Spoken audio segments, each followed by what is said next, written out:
Hello students, in this video I am discussing about Darcy-Weisbach equation, that is head loss due to the friction. Okay, so this comes under major losses. Okay, so let us consider a uniform pipe as we can see from this figure.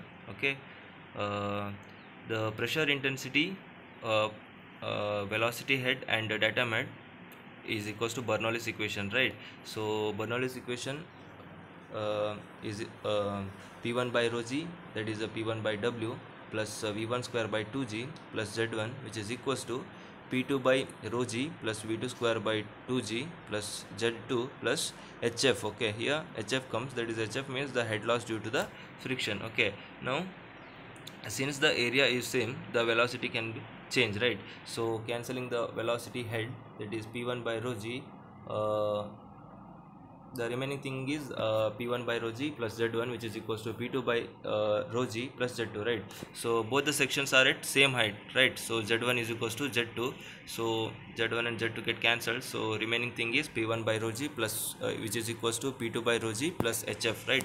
So we want HF is equals to P1 minus P2 divided by rho g, or P1 minus P2 is equals to HF into rho g. Okay, next factor, frictional resistance. Okay, so we have to consider frictional resistance here.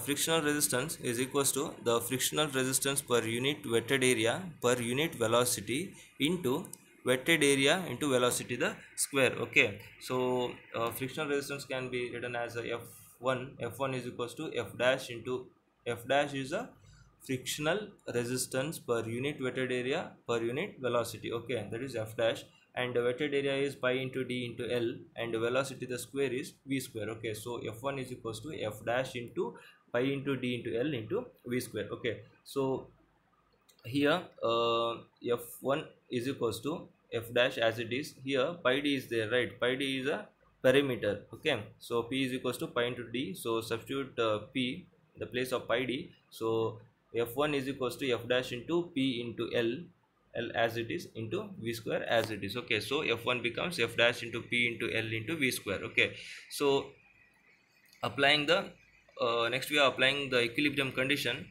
So for that we know that P, that is the pressure, is equals to force upon area, right? So F is equals to P into A, right?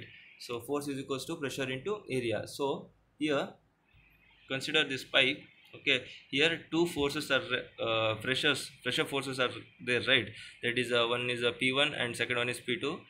Both are opposite direction, right? Not in the same direction, so both are opposite direction, and one more force is there, that is a frictional force F1. Okay, consider all the forces. Okay, so that is P1A minus minus sign because of opposite direction, P2 into A, and frictional force is also in opposite direction, so minus of F1, which is equals to 0. Okay, so here area is same, so P1 minus P2, which is equals to F1 divided by A. Okay, so substitute above F1 value. Okay, so P2 P1 minus P2 is equals to F dash into P into L into V square divided by area, right? Because P1 minus P2 is HF into rho g, right? So HF into rho g is equals to F dash into P into L into V square upon area. So we want HF, so HF is equals to F dash into P into L into V square upon rho into g into area. Okay, so P here is perimeter, so substitute P as pi into d. Okay, so HF is equals to F dash into pi into d into L into V square upon rho into g into pi by 4 into d square. Okay, pi get cancelled, d 1d get cancelled. Okay, so the remaining thing is 4 into F dash into L into V square upon rho g d. Okay, so here F dash by rho is consider as F by 2. Okay, so here F is coefficient of friction, so substitute F dash by rho as F by 2, so HF is equals to 4 F by 2 into L into V square by GD. So 2 ones are 2 twos are, so HF is equals to 2 into FL V square by GD, or HF is equals to F dash by rho g into P divided by A into L into V square. Okay, this is Darcy-Weisbach formula. Okay, or head loss due to a friction. Okay, which comes under major losses. Okay, thank you.